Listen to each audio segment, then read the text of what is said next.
Right breaking చూస్తున్నాం. జగన్ నర్సీపట్నం పర్యటనకు దళిత సంఘాల నిరసన సెగ తగిలింది. డాక్టర్ సుధాకర్ కుటుంబానికి జగన్ క్షమాపణ చెప్పాలని దళిత సంఘాలు డిమాండ్ చేస్తున్నాయి. జగన్ క్షమాపణ చెప్పకపోతే ఆయన పర్యటన అడ్డుకుంటామని వార్నింగ్ ఇస్తున్నారు.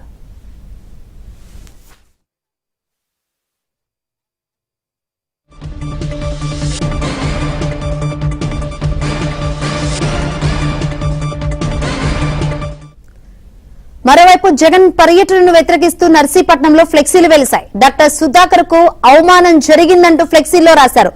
మాస్క్ ఇవ్వలేని వాళ్లు మెడికల్ కాలేజీలపై మాట్లాడటమా అంటూ జగన్ ను దళిత సంఘాలు నిలదీస్తున్నాయి.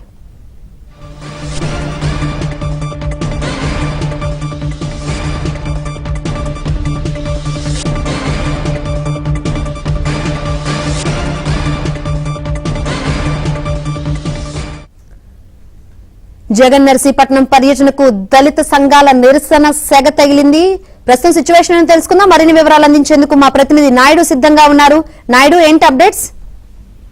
ప్రస్తుతం ఈ రోజు జగన్మోహన్ రెడ్డి నర్సీపట్నం ఏదైతే మాకవరపాలలో ఉన్నటువంటి మెడికల్ కాలేజ్ సందర్శనకు వస్తున్నారు. ఈ నేపథ్యంలో గతంలో అదే నర్సీపట్నంలో హాస్పిటల్లో పనిచేసినటువంటి ఎవరైతే డాక్టర్ ఉన్నారో సుధాకర్, ఆ సుధాకర్ చనిపోవడానికి ప్రధాన కారణం అప్పుడు ఉన్నటువంటి వైసీపీ ప్రభుత్వం, జగన్మోహన్ రెడ్డి ప్రభుత్వమే.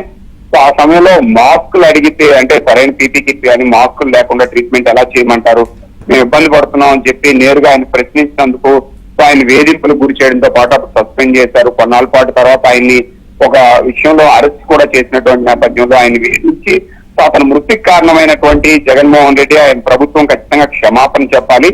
సో మాస్కులు కొనడానికే డబ్బులు లేవు, కనీసం ఆసుపత్రుల గురించే పట్టించుకున్న వాళ్ళు ఈ రోజు పూర్తి స్థాయిలో హాస్పిటల్ నిర్మిస్తాం, ఈ రోజు హాస్పిటల్ డెవలప్ చేస్తుంటే వాటిని వివాదం చేయడానికి వస్తున్నారు.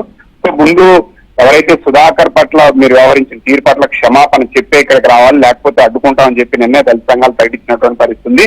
ఇప్పుడు అదే పేరుతో ఆల్రెడీ నర్సీపట్నంలో చాలా చోట్ల ఫ్లెక్సీలు వెలిసినటువంటి పరిస్థితుంది. సో మాస్కులు ఇవ్వలేని వాళ్ళ ఆసుపత్రి గురించి మాట్లాడే హక్కు లేదని చెప్పి చెప్పినటువంటి పరిస్థితుంది. ఖచ్చితంగా దళిత సంఘాలు ఇప్పుడు కాసేపట్లో అక్కడ అంబేద్కర్ విగ్రహానికి పాలాభిషేకం చేసి నిరసన కూడా చేయబోతున్నారు. ఇదే సమయంలో మరోవైపు అక్కడ ఉన్నటువంటి వైసీపీ నేతలు కూడా ఈ రోజు టీడీపీలో కొంతమంది చేస్తున్నటువంటి పరిస్థితి. నర్సీపట్నం సంబంధించినంత వరకు చైర్మన్ ఎవరైతే అక్కడ ఉన్నటువంటి మున్సిపల్ చైర్మన్, వైస్ చైర్మన్ కూడా కాసేపు చేస్తున్నారు. ఇది ఒక విధంగా వీళ్ళకి నిరసన తగ్గతో పాటు అదే ప్రాంతంలో పర్యటించడంలో వాళ్ళంతా కూడా పార్టీలో చేరడం కూడా వైసీపీ పూర్తిగా ఎదురుదెబ్బని చెప్పొచ్చు. Right, thank you Naidu.